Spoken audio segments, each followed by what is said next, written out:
It's a powerful thought that the same God from all of eternity is meeting with us here. And we come to Him sometimes and we have that, God, I need you now sort of feeling. Maybe you've been through a challenging time. There have been some things you've been dealing with that you aren't sure how to deal with them. Like the guy I heard this week, his wife was dealing with breast cancer, and he was going through all of that ordeal and the treatments, and then he ends up in a car accident, and with headaches and dizziness and trying to juggle it all, and their daughter's trying to take care of them, and it's like, wow, sometimes when it rains it pours. Why is that? Why does stuff like that happen? And sometimes we come to God with questions, a lot of questions. And I've got a few today. In fact, that was how the people of Israel were feeling. They had questions for God, too, because they were, as we saw last week, they were enslaved. They were in Egypt, and things looked really bleak for them, and they were crying out, say, God, we need you. We need you to do something. And yet God, strangely, was silent. And they were trying to figure out why. Why would God do that? And then in the midst of that, there's a glimmer of hope. There's a birth of a baby. And I want to tell you that story this morning from Exodus chapter 2. It says this, Now a man of the tribe of Levi married a Levite woman, and she became pregnant and gave birth to a son. And when she saw that he was a fine child, she hid him for 3 months. You may say, well, why would someone do that? Well, if you were here last week, or if you know what happens in Exodus chapter 1, you knew that Pharaoh had put out an order that all the Israeli boys were to be put to death. When they were born, he had told first the midwives that didn't work, and so he told all of his people, if you come across a Hebrew baby, it's to be killed. And the horror of that, we talked a little bit about that last week. So, no doubt, when this baby's born, and he's in great, he's healthy, he looks fine. And she hid him for 3 months because she knew that there was a death sentence on his head. Goes on in verse 3 to say, but when she could hide him no longer, I imagine the baby's crying and being a typical baby, and it's getting harder to hide him. So what she did, she got a papyrus basket, papyrus or reeds, and for him, and she coated it with tar and pitch. To make it waterproof so it would float. And then she placed the child in it and put it among the reeds along the bank of the Nile River. This is an interesting, there's a few interesting things in this verse. One thing I might note that over 100 years ago, just over 100 years ago, in the 1920s, a Standard Oil representative read this in the U.S. and thought, tar and pitch. There's tar and pitch over there in the Middle East, and this, and also this story in Genesis with the ark, and they talked about coating the outside of it with tar and pitch, and he said there must be oil in the Middle East, and of course that they went over and did some studies and certainly found that. So I thought that's pretty cool where that came from way back here. Then the other interesting thing about this chapter is it says that this baby's mother, we don't know who the baby's name is yet, but we'll find out soon enough, that she was called out for this act of faith of preserving her son. In fact, it says in Hebrews chapter 11, which is kind of the hall of faith or the hall of fame, and where it lists all these great people in the Old Testament who stepped out and did these great things of faith.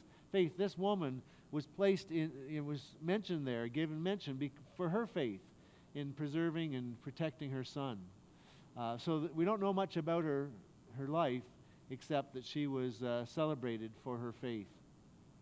Anyway, it goes on then. His sister, this would be the baby's sister, who was obviously a little older, stood at a distance to see what would happen to him.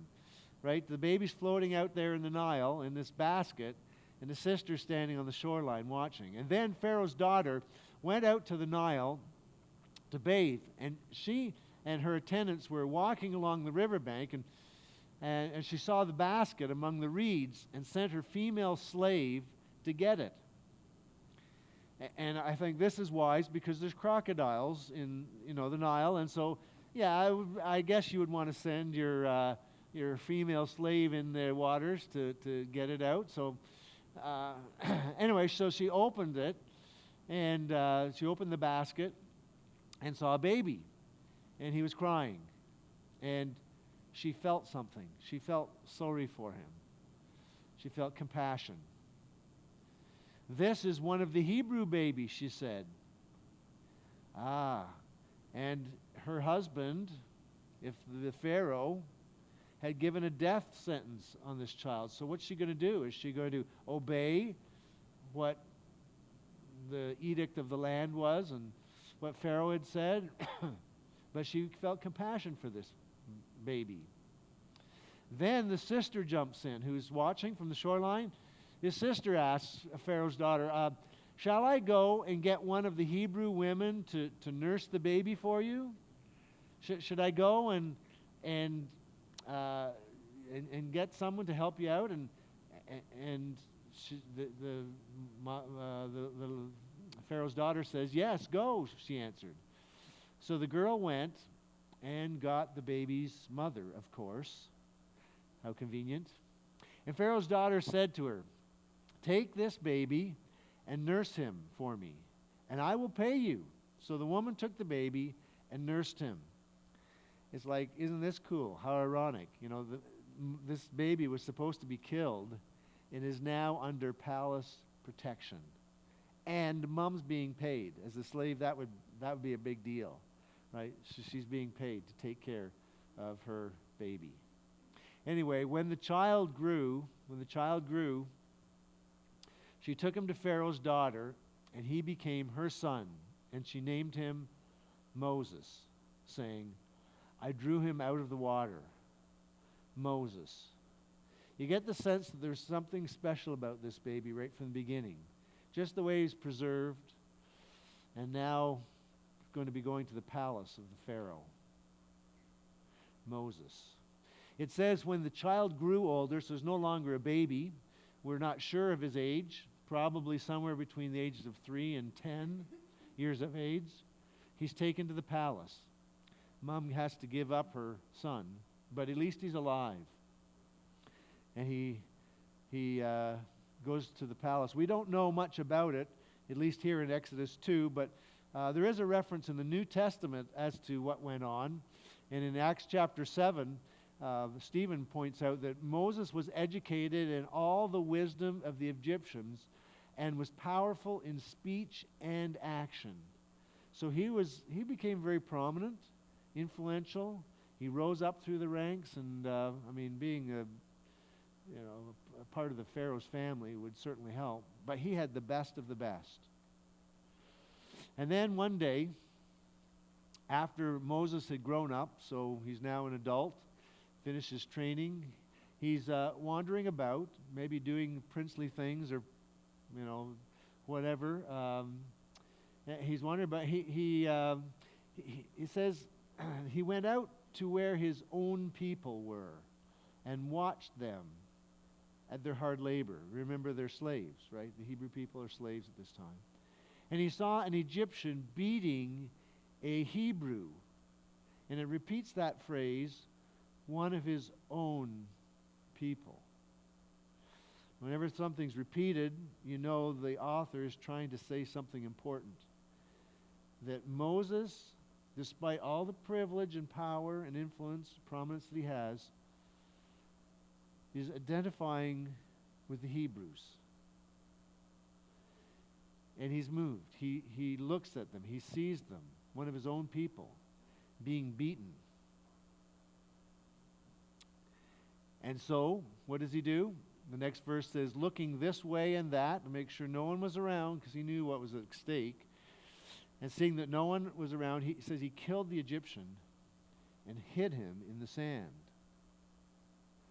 Wow. That's a pretty significant thing to do. Something that God would not have wanted to do, killing somebody. But he couldn't stand. No doubt this had been building up as he'd watched his people being whipped and beaten and treated so poorly. He exploded. He couldn't take it anymore. So he kills the Egyptian and hides him in the sand. Well, the next day, goes on to say, that he went out and he sees two Hebrews fighting. And he asked the one in the wrong, "Why are you hitting your fellow Hebrew? Like, why would you do this? Isn't life tough enough?" And the man said, "Who made you judge and ruler over us? Are you thinking of killing me as you killed the Egyptian?" Then Moses was afraid and thought, what I did must have become known. Uh-oh. They know. They know what happened. Word's out. Secret sins have a way of catching up with us, and they come out at some point. When Pharaoh heard of this, he tried to kill Moses, which is interesting. Isn't this family? He tries to kill Moses. Maybe this was a different Pharaoh. Maybe it was his brother, because quite a bit of time has passed. But for whatever reason, this is a cruel man. He's willing to kill babies, and he's willing to kill Moses.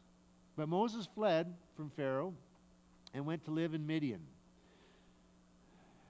where he sat down by a well. So he has to flee the country.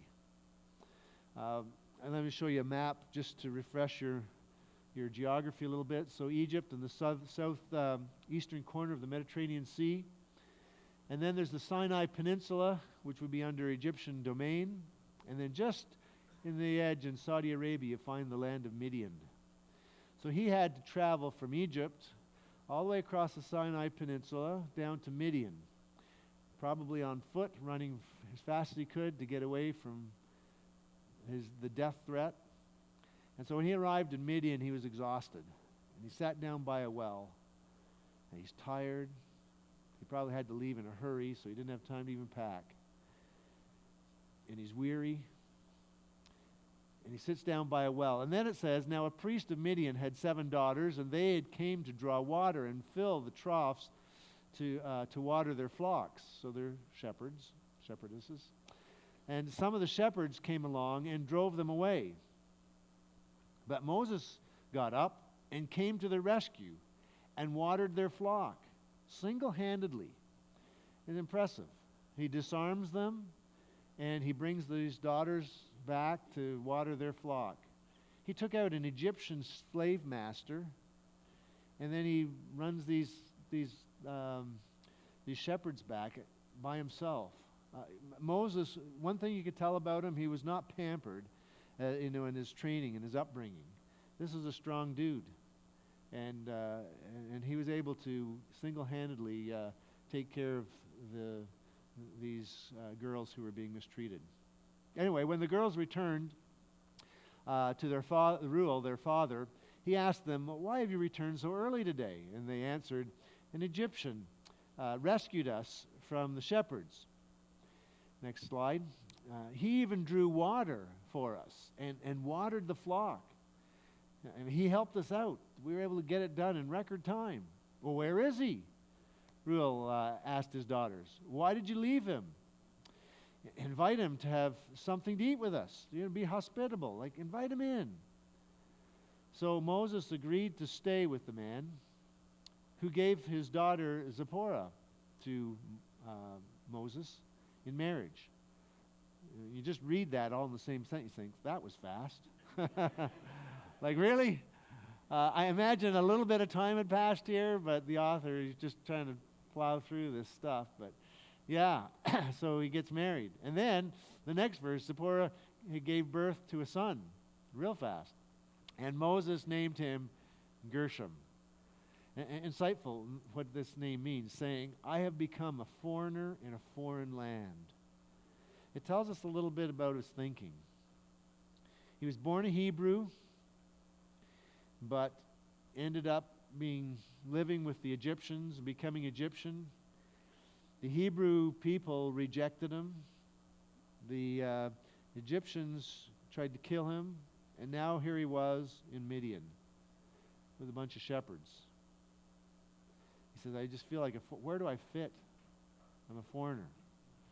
I'm not sure where I fit. He's having a little bit of an identity crisis and trying to figure out who he is and why he's here and why God has brought this upon him.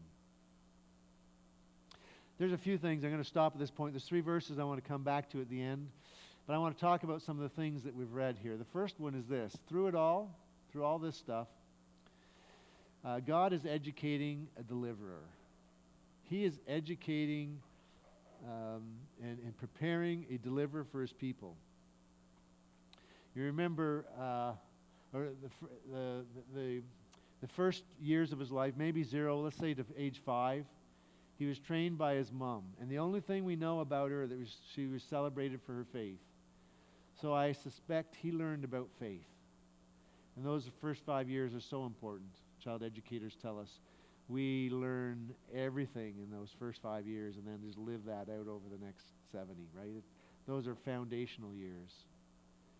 And he had those with his mom. And then the next, maybe 14, 15 years, the best training and schooling in the Egyptian could give him. He learned leadership. He had the best of education. And then he's out in the working world, doing maybe princely stuff, whatever, overseeing the projects, and he feels something in his heart. He feels injustice. This is not right. As he sees these people being treated poorly and enslaved, and it starts to eat away at him. And then he's run out of the country, and they call this the wilderness training time. And during that time, he's learning how to be a shepherd. He's learning humility. And all through this, God is preparing him. God's got a plan, and there's some very important lessons. Moses, as you know, becomes one of the most influential peoples the world has ever known. When you think of the influence he has had in his writings on the Jews and the Christians and the Muslims, it's big, it's huge, our ethics. And you say, well, where did that come from? It came because God was preparing him through good times and hard times, through difficulties and the ups and downs of life. He trained a very influential man named Moses. But through all of this, so God's at work. The second thing I wanted to point out from these verses is that when we run ahead of God, we tend to mess things up. I think Moses realized that God had given him a position and a place to influence, maybe to free these people. But he kind of jumped ahead of God and killed this Egyptian and messed everything up and got run out of the country. And now here God's deliverer is gone. He's out of the picture. And our impatience often does that, right? Because in our books often, at least I feel like God's sometimes slow. And I wonder why God doesn't act quicker. And we mess things up. It's interesting, Moses writes these words sometime later in the book of Numbers. He writes this, as you may be sure, your sin will find you out, right? It will become known. And I wonder if he was, when he wrote those words, was thinking back to this time when he killed the Egyptian and he thought he had it hid. He looked around, he didn't see anybody, hid him in the sand. He thought everything was buried and gone, but word got out. And word does get out.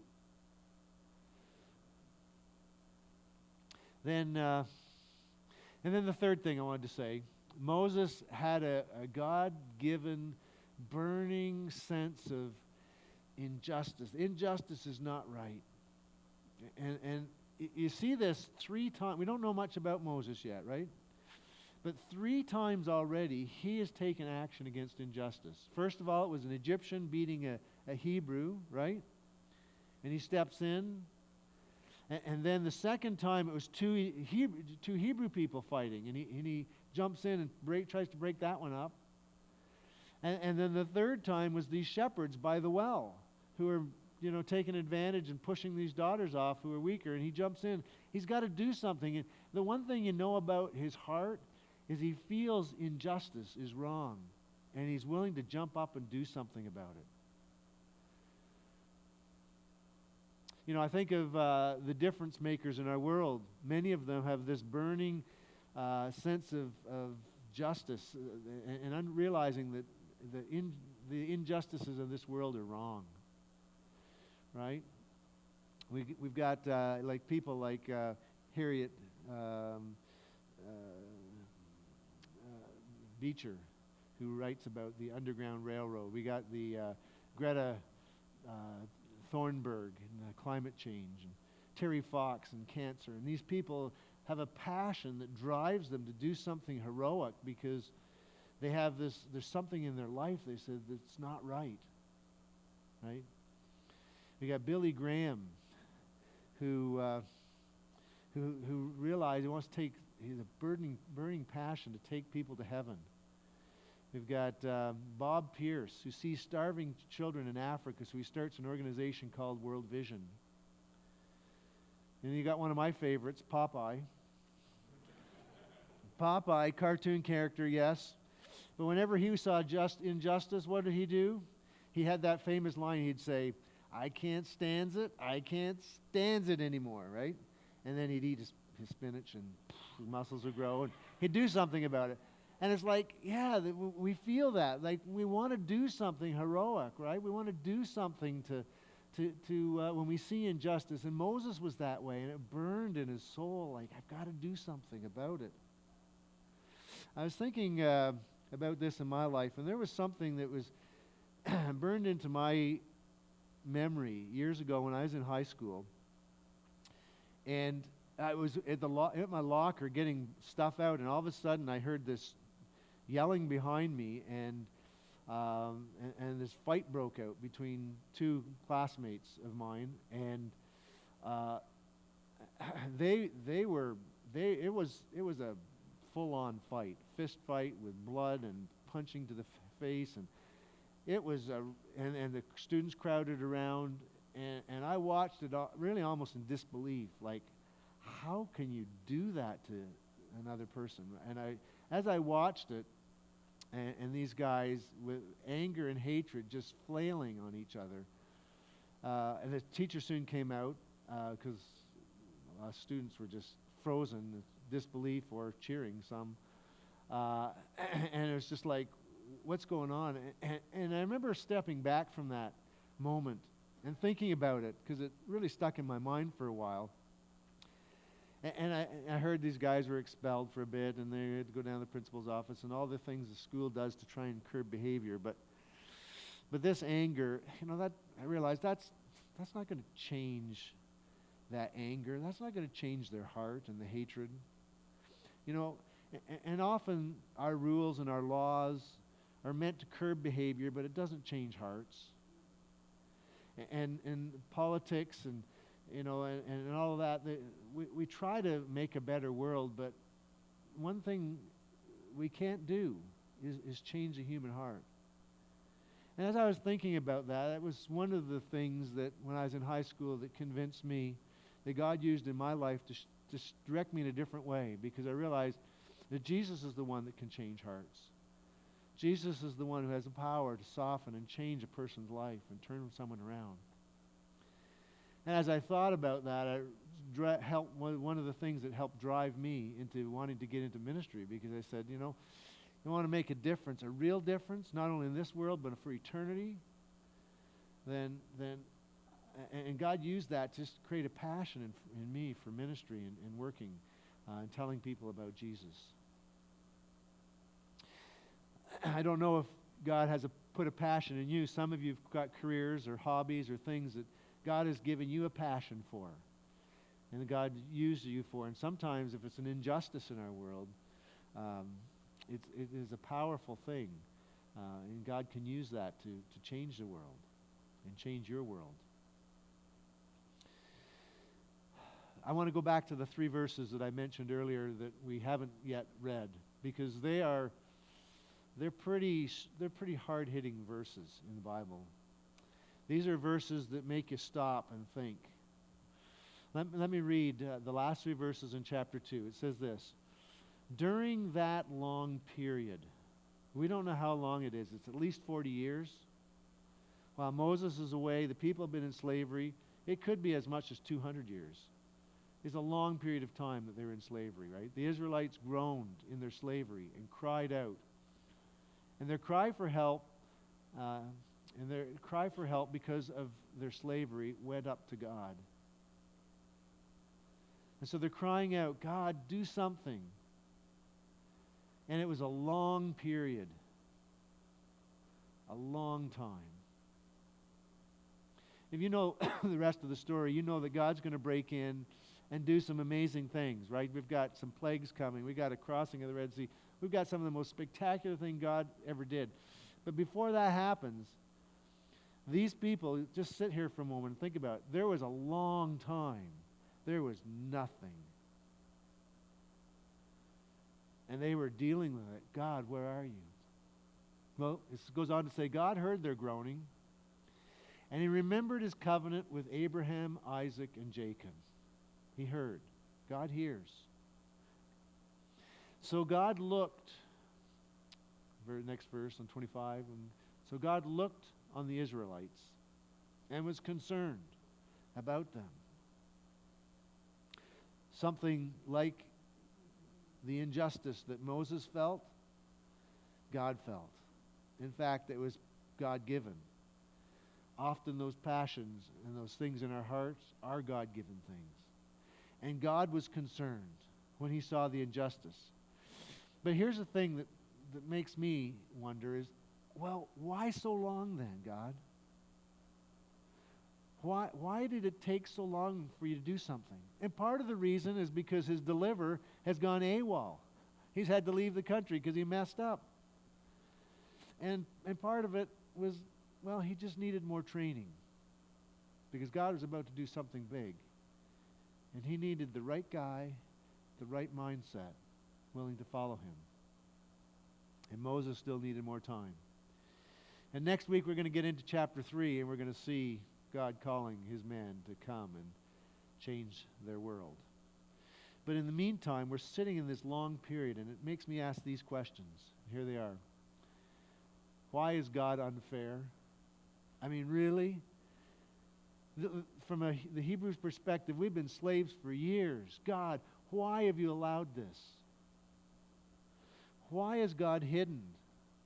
Why can't I find you? Why don't you do something big? Why don't you help us? Do you ever feel like that? Why is God so hidden? Why do you require faith? Why don't you just show up? It's interesting to note that, and I don't want to jump ahead too much, but he answers this in the future because he reveals himself, as I said, in some big ways. And then what do you see? You see the people all complaining about him, wanting to go back to Egypt. After they'd seen everything, after God had displayed all these, it didn't change their hearts. Some of them. Why is God hidden?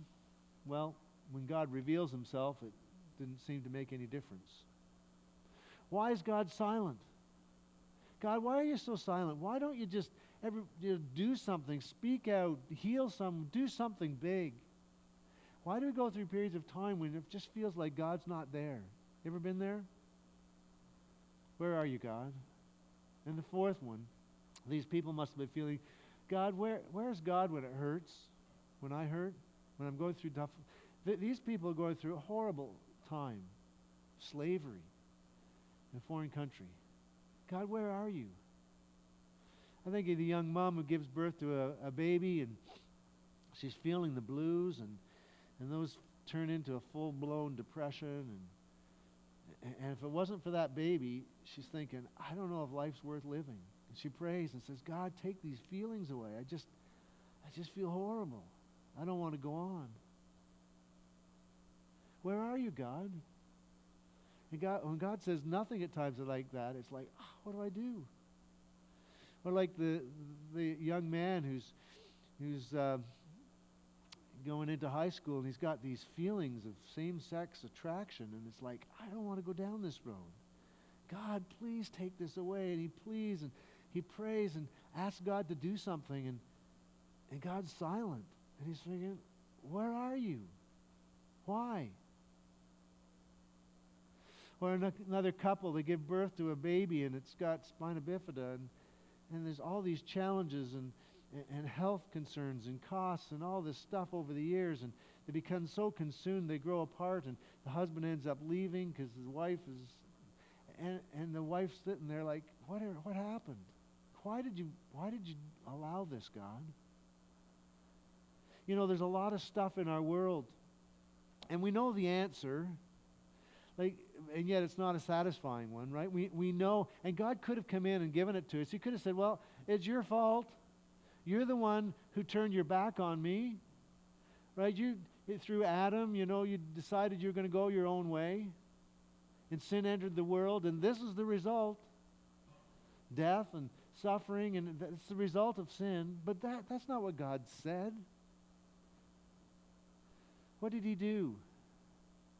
He entered into our suffering.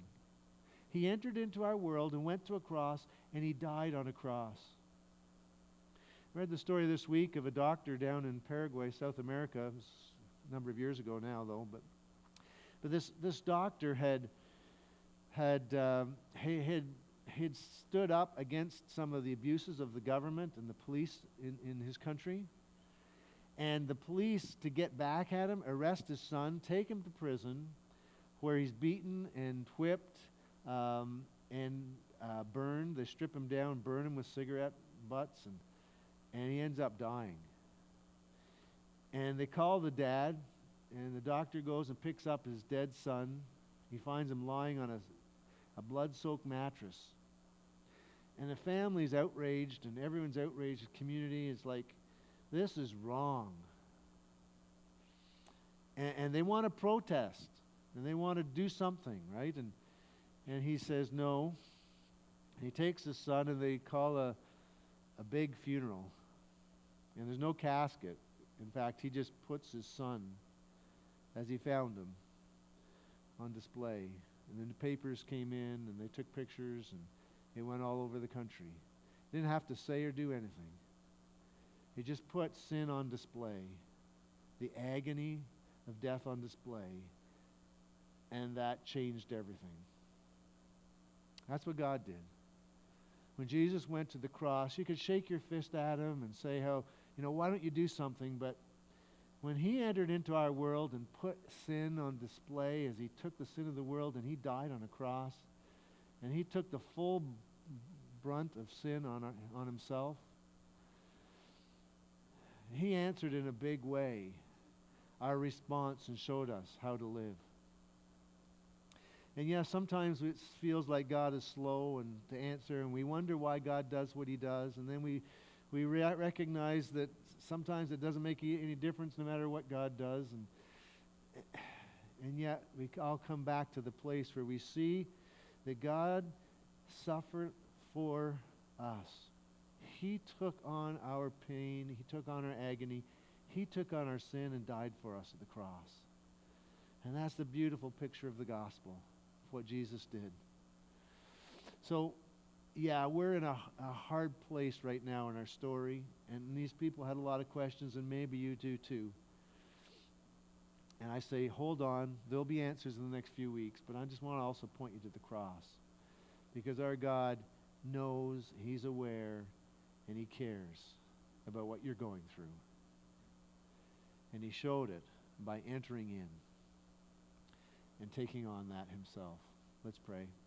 Our Father in heaven, I thank you for this time together. I thank you for your word and how it raises the reality of life and the hardship and the difficulties. And Lord, sometimes we just come back and we just say we need you, and we'll be faithful to you, we'll walk with you. Lord, we face hardships and times and we don't even know the way forward. And Lord, so we just pray that, God, you would show us the way, that you would make a way. You would help us through those challenging, difficult times. You would even pick us up and carry us through those challenges and those difficulties. Lord, just remind us that you're near and that you're there and that you care. And in time, you will show us the way. In Jesus' name, amen.